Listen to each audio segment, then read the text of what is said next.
There's nothing constant in this world. The only constant is change. I've never seen this kind of pace anywhere in the world.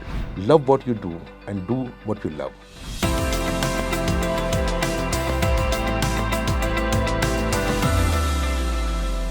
अस्सलाम आदाब, मैं हूं Nazia FM 107 पे और आप सुन रहे शो कतर कल आज और कल।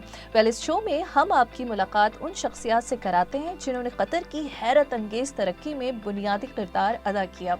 आज इसी सीरीज़ में हमारे साथ जुड़ गए हैं senior contracts manager mister Asif Rahmani जी।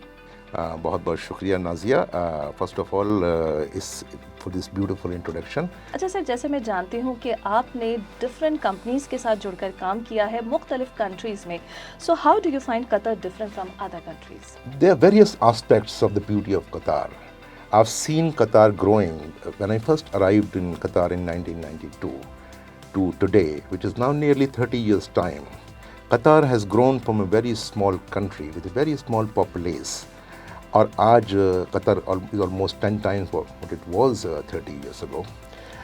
उस ज़माने में लोग हर आदमी दूसरे को जानता था. There were only 2 or 3 small malls, small shopping centers. लेकिन the cohesion was more. Now it has grown into a big metropolis, and I can see it is growing much faster than any other city in the world. सबसे अच्छी चीज़ Qatar की यहाँ के लोग, उनकी मोहब्बत, उनका प्यार. That's the most touching part about it. At the same time, the pace of growth in Qatar is unmatchable. No other country, I've lived in various countries, but I've never seen this kind of pace anywhere in the world. I've seen the golf course, Education City Golf Course, in the middle of the desert. It was developed in less than 2 years' time. You cannot imagine a country in the middle of the desert to completely develop a golf course in less than 2 years' time. This is unimaginable. Right. So this is just to give you an example, but the pace nobody can match. So how do you see this kind of growth related to the Vision 2030, and also if you can talk about FIFA? FIFA के बहुत high standards हैं when it comes to specification and the quality and safety. और before FIFA के यहाँ आने से पहले उन्होंने अपनी रिक्वायरमेंट ले डाउन की थी. कतर ने अपना कमिटमेंट प्रोवाइड किया था क्योंकि कतर को मालूम था कि they can match there standards. और वो सारा जो स्पेसिफिकेशंस और स्टैंडर्ड्स थे वो कंपनीज़ को ट्रांसफॉर्म किया गया. कंपनीज़ में ट्रेनिंग सेटअप किया गया, मैन पावर को ट्रेन किया गया कि उस स्टैंडर्ड्स को किस तरह से अचीव किया जाए. आप देखें कि आज जो रोड्स की क्वालिटी कतर ने डेवलप की है, प्रोड्यूस की है फीफा के लिए, या जो स्टेडियम की क्वालिटी है, वो आज से 20 साल पहले यहाँ देखने को नहीं मिलती थी. आपको मैं एक एग्जांपल देता हूँ. जहाँ हदीद का जो स्टेडियम बना है यहाँ बकरा में, जो कि Zaha Hadid one of the most talented architect in the world. Unfortunately she is not in this world any more. उस स्टेडियम को, उस डिज़ाइन को कॉन्सेप्ट से कंस्ट्रक्शन फेज में लाना एक बहुत ही मुश्किल काम था क्योंकि वो design is a very complex design. और कतर के इंजीनियर्स ने, इन कंपनीज़ ने उस स्टेडियम को कंप्लीट करके आज अगर उसको देखें आप तो यू विल रियलाइज़ कि किस क्वालिटी में उसको प्रोड्यूस किया गया है और उसका अल्टीमेट आउटकम जो है is one of the best stadiums in the world. तो ये सारी चीज़ें, ये यहाँ के कतर की लीडरशिप, हिज हाइनेस द अमीर and the rest of the leadership, they set this vision कि हमें कहीं पर भी कोई कंप्रोमाइज़ क्वालिटी में नहीं करना है. ये एक बहुत बड़ा अचीवमेंट है किसी भी कंट्री के लिए, इतने कम टाइम में अपने आप को ट्रांसफॉर्म कर लेना. दुनिया में there is nothing constant in this world. The only constant is change. तो जिस चीज़ को आप आज हाई स्टैंडर्ड कर रहे हैं उसको आप देखेंगे 10 साल बाद या 5 साल बाद वो एक नॉर्म बन जाता है. कंस्ट्रक्शन एरिया या फील्ड में सबसे ज़्यादा challenge related to FIFA projects क्या रहे? देखिए, सबसे बड़ा चैलेंज तो जो फीफा के जो अपने स्टैंडर्ड्स थे, safety of workers. FIFA had very very tough rules कि देयर इज नो कंप्रोमाइज और no tolerance on the safety of workers, और उसको कतर ने बहुत सक्सेसफुली उसको अचीव किया.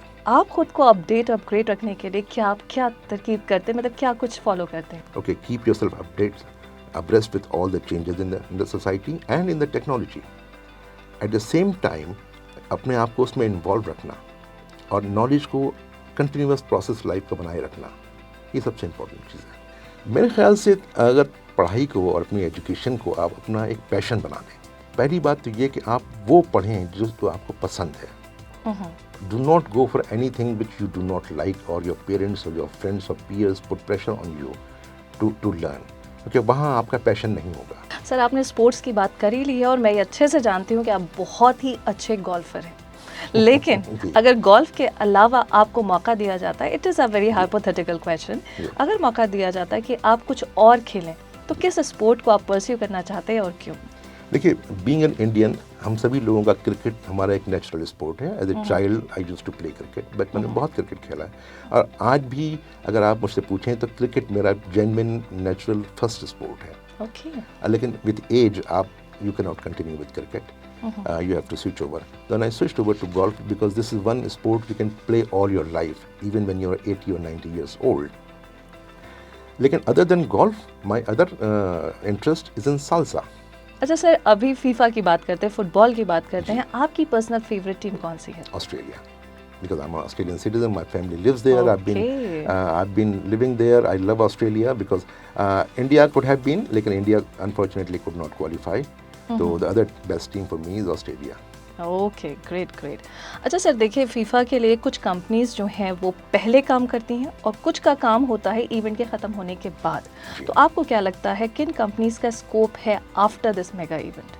तो कतर गवर्नमेंट की एक बहुत क्लियर पॉलिसी थी और बहुत लंबी विजन थी उनकी कि जैसे ही फीफा ख़त्म होगा उसके immediately after that Qatar gas का north field expansion project start हो जाएगा. ओके. और which is going to employ about 50,000 people and it will अच्छा. go on for 7 years. अब हम चाहेंगे कि जाते जाते हमारे लिसनर्स जो FM 107 के लिसनर्स हैं उन्हें कुछ अपने ख़ास अंदाज में मैसेज दें. ज़िंदगी में जो करना है, जो आपको पसंद हो वो करिए और जिस तरह आपको पसंद हो उस तरह करिए. Love what you do and do what you love. Thank you so much, बहुत बहुत शुक्रिया कि आपने वक्त निकाला और हमसे इतनी प्यारी, बहुत ही अच्छी इन्फॉर्मेटिव बातचीत की.